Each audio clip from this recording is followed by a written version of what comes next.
見てんの。すいません。何がレデューサーを見なきゃならないのよ。すいません。あそこ見られたのも初めてなのに今回しかないのかよ。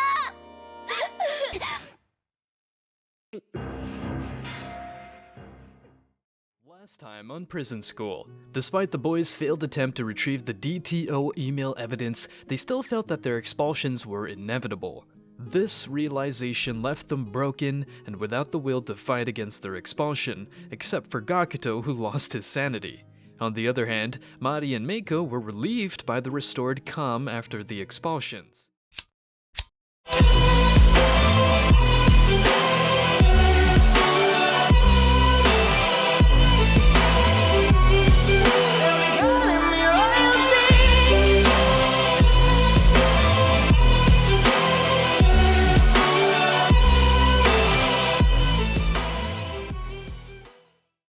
Later, Meiko returned to the prison block and informed the boys of their imminent expulsion, giving them a choice for their final meal.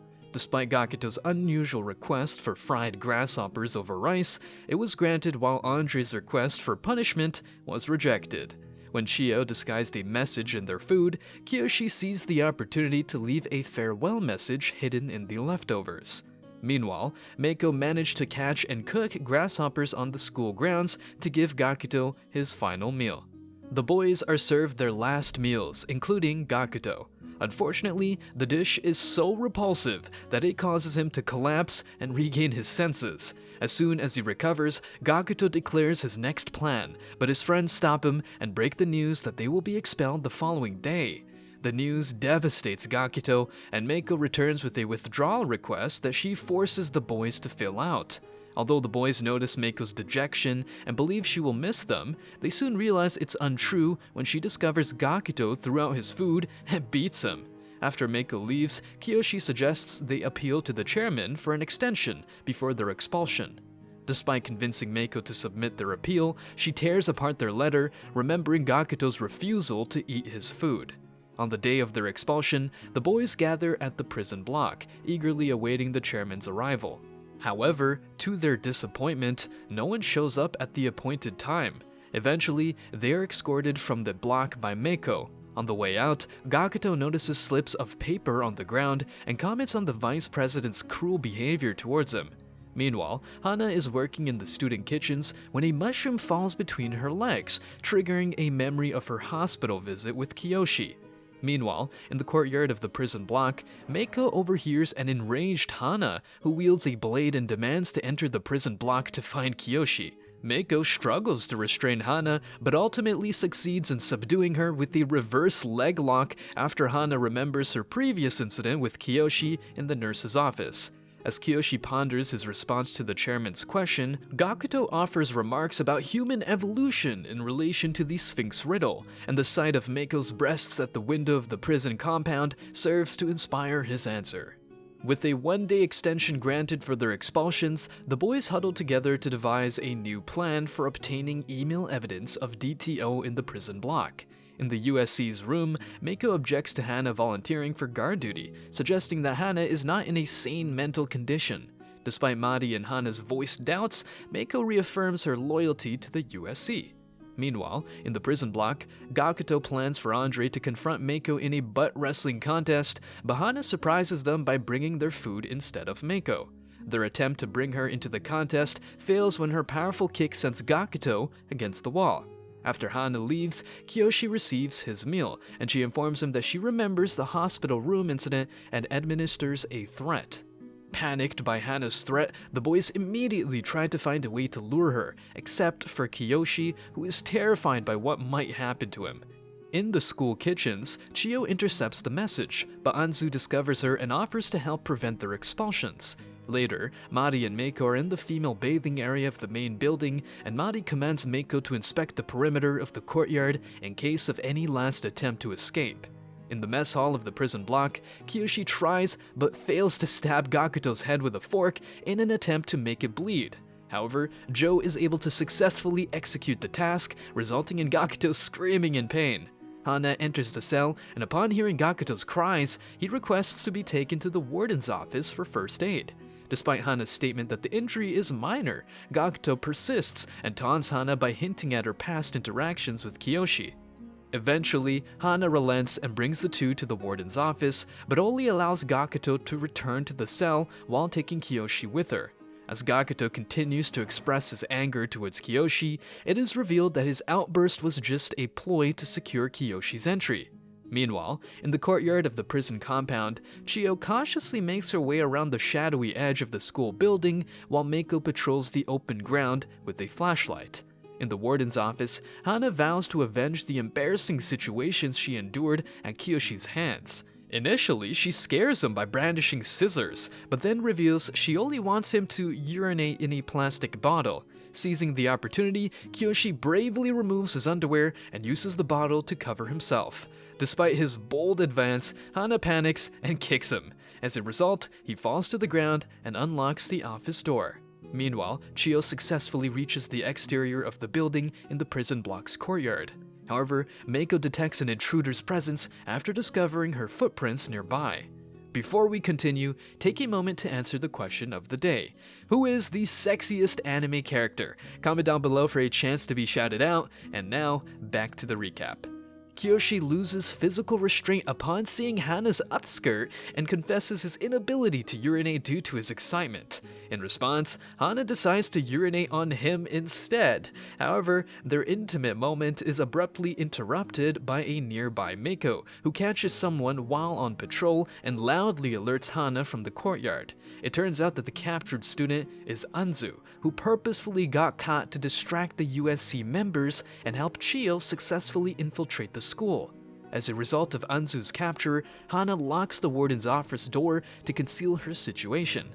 Hana's previous traumatic experiences ultimately lead to an emotional breakdown as she falls on her knees in tears, with the remorseful Kiyoshi watching on. As Kiyoshi invites physical punishment, Hana proceeds to strike him. Despite his cries for respite, she continues to inflict extreme pain on him. Suddenly, she grabs him and passionately kisses him, leaving Kiyoshi in shock.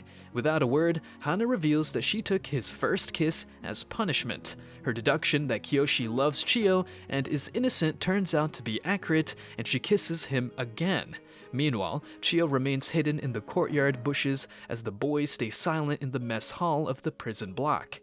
In the warden's office, Hana starts to kiss Kiyoshi repeatedly. Despite Kiyoshi pushing her away, Hana persists in kissing him after he confirms his inability to urinate. However, Kiyoshi realizes that the kiss and Hana's intentions are innocent as there is no tongue movement. Despite being inexperienced, Kiyoshi decides to use his tongue to leave a mental impact on Hana. Meanwhile, Gakuto recalls a conversation about the flight of Shimazu during the Sengoku-era conflict. However, Shingo dismisses the tale as a figment of Gakuto's imagination. Suspecting that Kiyoshi is in trouble, the boys, particularly Gakuto, observe from within the mess hall. Eventually, Kiyoshi's plan proves successful, causing Hana to lose her mind before being interrupted. In the warden's office of the prison block, Hana collapses on the floor. Having finally lost her mental struggle against Kiyoshi, the intensity of his kiss completely overwhelmed her. This allowed him to unlock the door, but a new danger arose. Chiyo began to turn the door handle under the impression that the path was clear, putting the pair in a compromising situation. Kiyoshi quickly gave Chiyo a verbal warning and evaded serious danger in the process. Escorted to the mess hall of the prison compound, Hana leaves after escorting Kiyoshi to the prison block. The boys are under the impression that a bloody fight occurred due to their disheveled appearance. They return to the cell block after Joe and Gakuto's request to go to the bathroom is accepted by Hana. Meanwhile, Chiyo enters the warden's office. Thereafter, Mari stumbles upon Meiko with an unconscious Anzu and decides to thoroughly search the compound to eliminate any remaining opportunities. They quickly leave the USC's office with Anzu bound to a table, following Hana's report that the building is under curfew lockdown. While searching, Mari discovers Kiyoshi's plastic bottle in the empty warden's office, but is interrupted by Meiko's sudden scream. However, a toilet inspection reveals that Meiko is safe and had only torn her catsuit to use the bathroom. Mari then finds the sleeping prisoners in the boys' cells during another inspection and concludes that the USC's victory and the boys' expulsions are inevitable. The night before their expulsion, Gakuto had successfully evaded the USC search and escaped from the prison compound, giving them a full 20 minutes to gather evidence. Gakuto triumphantly declares his tactical superiority over the USC and his successful retrieval of the email evidence for DTO. He even procures a flash drive from his underwear and hands it over to the chairman. As the chairman navigates through the email evidence in Meiko's inbox on his desktop computer, he discovers conclusive proof of the USC's manipulations. Numerous messages about their plans verify the boys' complaints and the existence of the USC schemes. It turns out that the arm wrestling tournament the boys had with Meiko was the facilitator to their stratagem. Once the truth is revealed, Hana lashes out at Kiyoshi with a scissor kick due to his prior deception in kissing her to unlock the back door of the prison compound, while Mari apologizes and blocks the successive punch. She confesses to the USC's indiscretions, and this prompts the chairman to temporarily withhold their punishment. As a result, the boys' sentences are now paid, and they are shown standing in the courtyard of the main building in uniform. With the boys now free, a lot is happening at the school. Firstly, Kiyoshi is being fed by Chiyo in the canteen, while Andre is being showered with attention from schoolgirls. Meanwhile, outside in the school grounds, Anzu and Shingo are enjoying a picnic while Joe walks his aunts nearby. Over in the school library, Gakuto and Mitsuko both attempt to collect the same Three Kingdoms historical book, and although Gakuto tries to quietly avoid her, Mitsuko catches up to him and grabs his shoulder. In the school chairman's office, Kei Takenomiya complains about the leniency of the USC's punishment, and the chairman approves her request. In the main courtyard, the imprisonment of the USC is announced on a school notice board, causing shock among the student body and rumors about their mistreatment of the boys to spread. Finally, the USC is imprisoned and escorted to the prison block by the official, above-ground student council from their office. What a wild and horny series! Go check out our other anime recaps if you enjoyed this series. See you next time, anime fans!